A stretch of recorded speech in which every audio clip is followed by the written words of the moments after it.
Thanks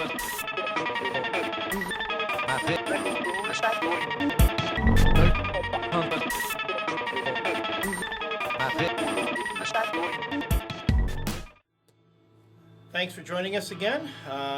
This is the Comic Culture Warrior YouTube channel, and this is a comic conversation with Elliot Serrano and Jose Melendez at Dreamland Comics.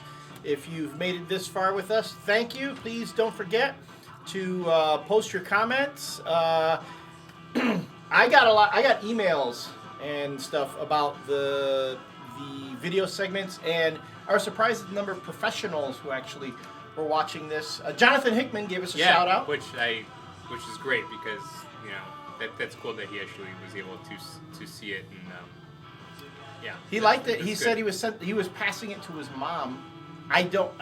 John and we don't, and trust me, I don't think you're going to hear a lot of gushing from the both of us at the same time about any one creator, but if anyone deserved it at this point in time, it is Mr. Jonathan Hickman.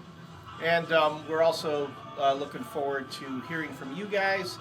And again, if you'd like to participate in this discussion, you're always welcome to join us here at Dreamland Comics. Really? Just anybody? Okay, not anybody, but if you are, let's say... I cannot stand you bad-mouthing Joe Quesada and Brian Michael Bendis. They're the creative geniuses of this generation. Like, I don't want any of those people here. Well, actually, you know what? I would. Because the type of people who would actually say that don't know shit about comic books. Oh. Or about the right kind of comic books. That's brutal. Yeah, That's brutal. You're being brutal, man. I am. Well, today I'm kind of feeling kind of ornery. Dude, See, I can't talk about comic books sometimes and not get passionate. No, there's nothing wrong with that. I'm just saying, when other people have a like, if someone did want to show up here and say that they loved Bendis and they loved Joe Quesada. Oh, I would let them see. That's the whole thing. I would love to hear people's reasons why they love them, and I would love to have I would like to have them make a case, and I would love to debate them.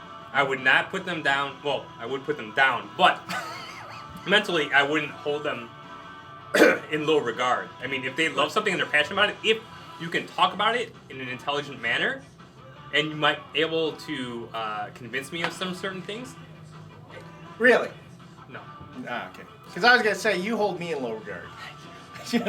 All I had to do was say I liked that last issue of Mighty Avengers with the whole Doom thing, and I know my prestige points dropped in your bank. Well, little you had.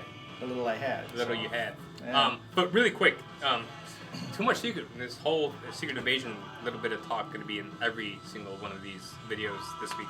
Brian Michael Bendis coming out and saying that when the whole reason behind writing, putting the thought balloons in the new Avengers and Mighty Avengers was to let you know that these people aren't Skrulls.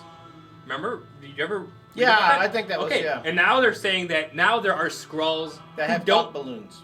No, who don't know they're Skrulls. Right. So we could be reading people's thought balloons, and they could be Skrulls because they don't know about it. Wow, really? This is why you're telling us? You're telling us like right off the bat, like this is why I'm using these really clever thought balloons in a really awful manner, and now we find out that these people could be Skrulls because they don't know. They don't know they're Skrulls. Right. Basically, riffing on Battlestar Galactica. Yeah, ripping off Battlestar Galactica. That's kind of what I think. Wow. And Invasion of Body Snatchers and so on and so forth. But more so Battlestar Galactica because that's more recent pop culture. Did you watch the premiere? No, I missed it. Was it this week? It was this past week on Friday. You can see it on demand on HBO too. On HBO? Oh, my bad. Sci-Fi Channel. Yeah. If you get Comcast, if you're in the part of the country that gets Comcast and you pay the extra few bucks for the on-demand feature. So you don't watch it? I watched the first few seasons, or first season and a half. I don't know. I just never really got involved in it. And then I watched the movie, the Razor movie, and I kind of like that. But I think it's just one of those things that I just watch. I don't watch a lot of shows on TV. I used to watch a lot of TV, and now I've kind of like cut it down. And there's only maybe a handful of shows that I really watch every week. And I just don't know if I can fit time in for another one. I got too much other boring shit that I got to do. Well, it's which is I think part of an epidemic if the word applies, is there are a lot of folks who don't watch Battlestar Galactica. Pardon me, Battlestar Galactica, and It's probably why it's the final season. it's the last, and it just doesn't get the ratings that other shows get. And I've been watching it since the very beginning. I'm a big fan of the original series, although you watch it now, you watch the original series now, and it just doesn't hold up. Yeah. The new Battlestar Galactica, I think, works really well. It pays homage to the old series. It has actors from the old series on the show. Mm-hmm. Now, if they did a Katie Sackhoff spinoff, I would probably watch it religiously. Oh, with Starbuck? Yeah. Okay. Or just with Katie Sackhoff. Did you watch Bionic Woman? Yeah, actually, I did. And that show got canceled too. Well, yeah, was that because of the writer's strike, or did it just get canceled because it got? Because when it premiered, it had like one of the biggest premieres of the season, like the first episode. And it, a lot of people poo-pooed it. Like, I gave it a chance, and yeah, it kind of. It was a real departure from the last one. It was, but was that necessarily a bad thing, though? No, I know. And I'm not a big fan of remakes at all. But it was all, and I thought Katie Sackhoff was really good in there, and she's probably the main reason why I watched it. But she wasn't even in the last couple episodes anyway. But I didn't know it got canceled. I was actually, yeah. Because they have to make room for the new Knight Rider series. I shit you not, that abortion of a show is getting picked up for a series. And you know why? Hope for the Hoff. You want to see the Hoff on there. People will see it for But the he was Hoff. already in the movie. They already blew their wad in the 2-hour he'll come pilot. back. He'll come back. No. You know what? I don't know. But, again, Battlestar Galactica, you have a show. Well, we've talked a bit about this, about women in comics, but we have... Battlestar Galactica has a show with a lot of really strong female leads, and has also explored issues like female sexuality, identity, self-determination, how certain women are treated in different cultures.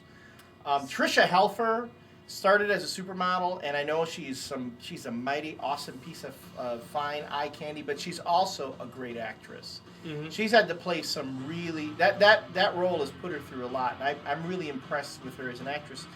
Why doesn't the show get more people to watch it? Why? Probably, you know what? Because probably on Sci-Fi Channel. I mean, a lot of people don't. I mean, I know people who don't even get Sci-Fi Channel and they have cable, so I mean, they're just unable to watch it. Do you think if it were on HBO, it'd be different? If we're on HBO, I think it would be a different entity. I think it would be, I don't think it would be the show that it is if it was on HBO. Well, but HBO lets you kind of like do whatever you want. Right. Jeez. Excuse me.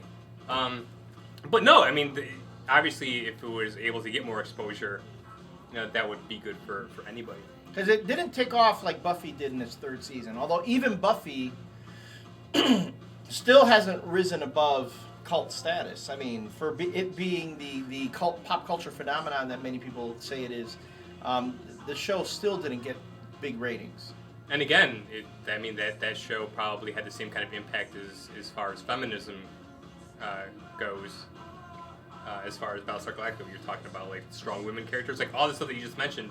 Buffy did that initially, also. So are we kind of hitting on the whole thing that at this point America's not interested in feminist shows? I don't think that's. Well, I mean, look at what we just talked about. Bionic Woman canceled. Battlestar Galactica gonna be not on the air anymore. You know what? That's a good question. I don't know, but I enjoyed all of those shows, and having strong female protagonists on any show does not deter me whatsoever from watching the show. If anything, I'm glad that that's being shown and portrayed on.